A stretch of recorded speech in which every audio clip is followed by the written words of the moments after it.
एक बार की बात है। महर्षि नारद धरती पर घूम रहे थे। रास्ते में उन्हें बाकासुर नाम का राक्षस मिला। नारद मुनि को देखते ही उसने कहा कि मैं आपसे कुछ सलाह लेना चाहता हूँ। आप मुझे बताइए कि ब्रह्मा विष्णु महेश में कौन से देवता जल्दी प्रसन्न हो जाते हैं। महर्षि नारद ने बहुत सोचने के बाद कहा, वैसे तो तीनों महादेवों में से किसी की भी तपस्या कर सकते हो, लेकिन ब्रह्मा विष्णु जल्दी प्रसन्न नहीं होते। उनके लिए बहुत वर्षों तक तपस्या करनी पड़ती है। ये भी हो सकता है कि तुम्हारी आयु पूरी हो जाए, लेकिन तपस्या पूरी ना हो पाए। भगवान शंकर थोड़ी आराधना से ही प्रसन्न हो जाते हैं। वे अपने भक्त की हर इच्छा पूरी करने के लिए सोच विचार नहीं करते हैं। बकासुर ने भगवान शंकर की आराधना करने का फैसला किया और हिमालय के केदार क्षेत्र में जाकर आराधना करने लगा। यज्ञ जप तप ध्यान सब प्रकार से वे पूजा पाठ करने लगा। कुछ दिनों के बाद उसने सोचा कि मैं शरीर और प्राण को ही भगवान को समर्पित कर दूंगा। ऐसा सोचकर वह अपने शरीर का मांस काट काट कर यज्ञ कुंड में डालने लगा, लेकिन भगवान शिव शंकर प्रसन्न नहीं हुए। परेशान होकर एक दिन उसने अपना शीश काटकर भगवान शिव को अर्पित करने का फैसला कर लिया। स्नान ध्यान कर जैसे ही उसने अखंड उठाकर अपना शीश काटना चाहा कि भगवान शंकर प्रकट होकर बोले, बस करो, तुम्हारी तपस्या पूरी हुई। मैं तुम पर प्रसन्न हूँ, वर मांगो। प्रकाशुर हाथ जोड़कर भगवान शिव से बोला, आप मुझे वर दीजिए। मैं जिस प्राणी के सर पर हाथ रख दूं, उसकी तुरंत मृत्यु हो जाए। शिवजी बकासुर की यह मांग सुनकर चिंता में पड़ गए, लेकिन वरदान नहीं देने पर देव मर्यादा का उल्लंघन हो रहा था। शिवजी बकासुर से बोले, तुम्हारी तपस्या व्यर्थ नहीं जाएगी। तुमने मुश्किल वरदान की कामना से तपस्या की थी, इसलिए तुम्हें तपस्या भी कठिन करनी पड़ी। जाओ, जैसा वर चाहते हो वैसा ही मिलेगा। वरदान पाते ही बकासुर की असुरी प्रकृति जाग गई। उसने कहा, हे प्रभु, आपका यह वरदान सत्य है या नहीं, इसकी परीक्षा लेना चाहता हूँ। इसलिए पहले आपके सिर पर ही हाथ रखकर देखता हूँ कि इस वर में कितनी सत्यता है। भगवान शंकर ने सोचा, यह राक्षस कुछ नहीं सुनेगा।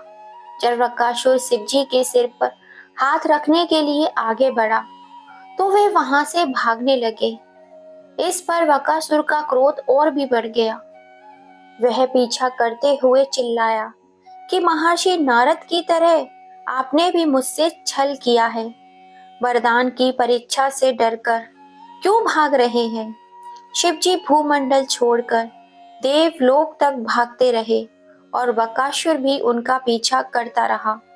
अंत में भगवान शिव विष्णु लोक पहुंचे और विष्णु जी को अपनी परेशानी बताई। विष्णु जी ने हंसकर कहा, कुछ भी हो, आपके वरदान की सत्यता तो सिद्ध करनी ही होगी। भगवान विष्णु ने योग माया से एक वृद्ध तेजस्वी ब्रह्मचारी का स्वरूप बनाया और बकासुर की ओर चल पड़े। भगवान विष्णु को जब बकासुर आता हुआ दिखाई दिया तो उन्होंने आगे बढ़कर उसे प्रणाम किया। उन्होंने बकासुर से कहा, असुरराज, कहाँ भागे जा रहे हैं? लगता है कि आप बहुत थक गए हैं। शरीर को थोड़ा आराम दीजिए। आप सब प्रकार से समर्थ हैं, फिर भी मेरे योग्य कोई काम हो तो बताइए। अक्सर लोग अपने मित्रों और सहायकों से ही अपने काम पूरा करा लेते हैं। एक तेजस्वी ब्रह्मचारी की बातें सुनकर बकासुर ने शिवजी के वरदान और उनकी परीक्षा की बात बताई। इस पर ब्रह्मचारिणी हंसी और कहा, तुम किसके वरदान की परीक्षा लेना चाहते हो? शिवजी का तो अपना कोई घर ही नहीं है।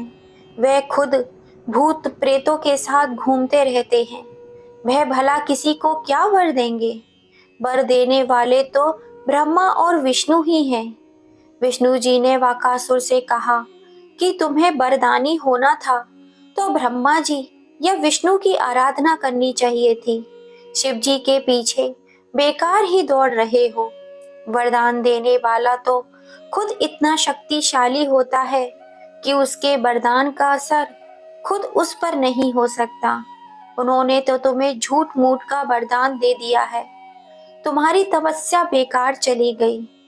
ब्रह्मचारी की बात सुनकर बकासुर निराश हो गया। उसका मनोबल टूट गया।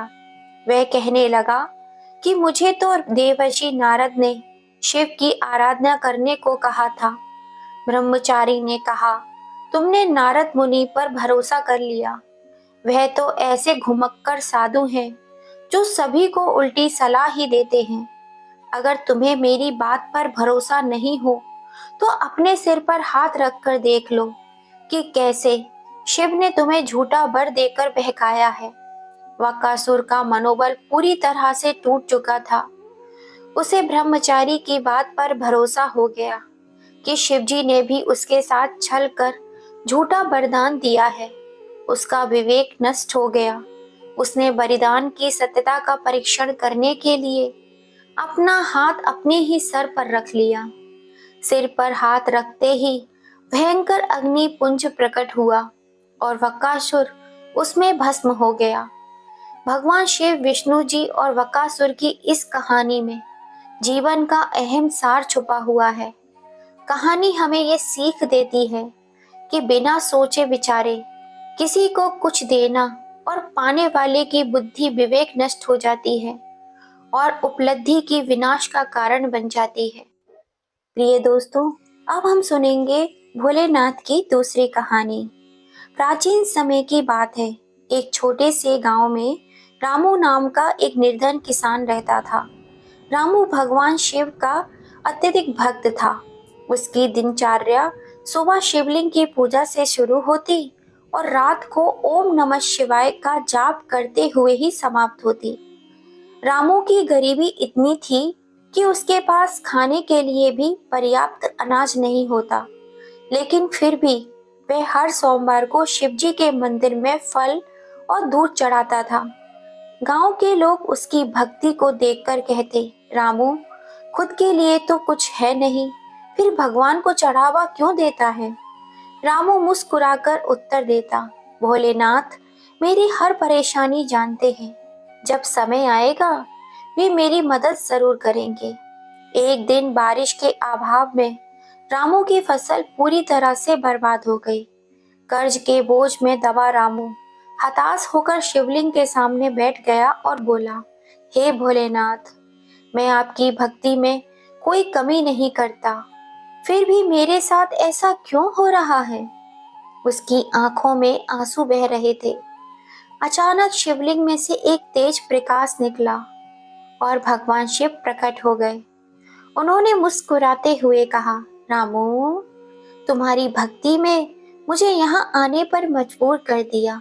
बताओ मैं तुम्हारे लिए क्या कर सकता हूँ।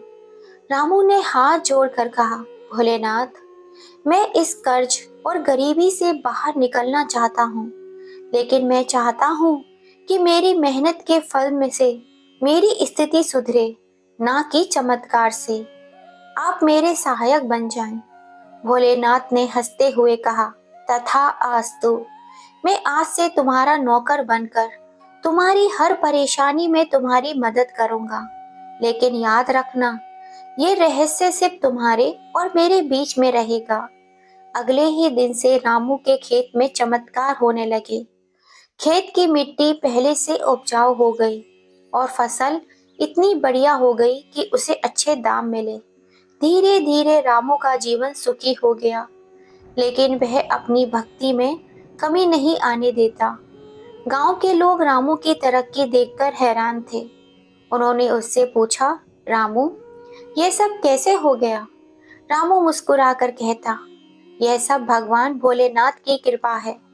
वे हमेशा अपने भक्तों की मदद करते हैं। दोस्तों, ये कहानी हमें सिखाती है कि सच्ची भक्ति और ईमानदारी से की गई मेहनत का फल भगवान मनुष्य को एक दिन आवश्यक ही देते हैं। इसी पर आधारित अब हम भोलेनाथ की दूसरी कहानी सुनेंगे। एक बार की बात है, देवपुरी के पास एक जंगल में घनश्याम नाम का एक साधु रहता था। घनश्याम शिव जी के अन्य भक्त थे। उनका विश्वास था कि भगवान भोलेनाथ हर किसी की परेशानी का समाधान कर सकते हैं।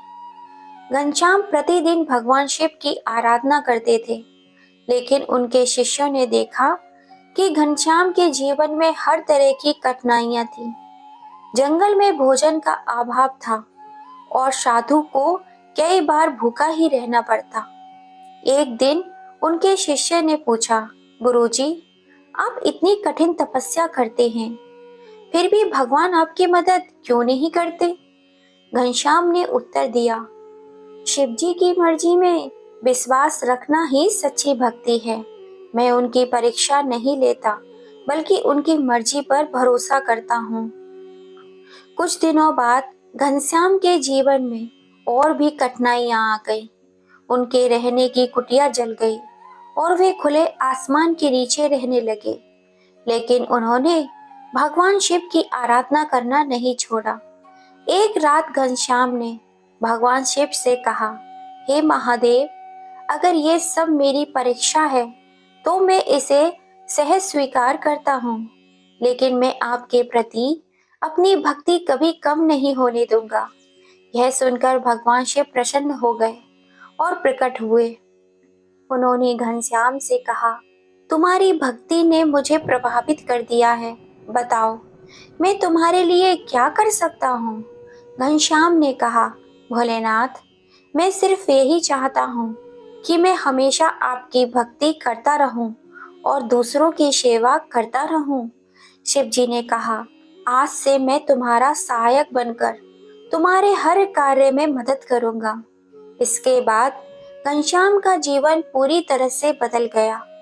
जो भी वे हाथ में लेते उसमें सफलता ही मिलती। उनके शिष्य भी उनकी भक्ति और भगवान की कृपा देखकर प्रेरित हुए। यह कहानी हमें यह सिखाती है दोस्तों कि भगवान अपने भक्तों की परीक्षा अवश्य की लेते हैं, लेकिन सच्चे दिल और निस्वार्थ भक्त को वे कभी भी निराश नहीं करते। बोलो भोलेनाथ शिव शंकर महादेव की जय। हर हर महादेव। जय शिव शंभू।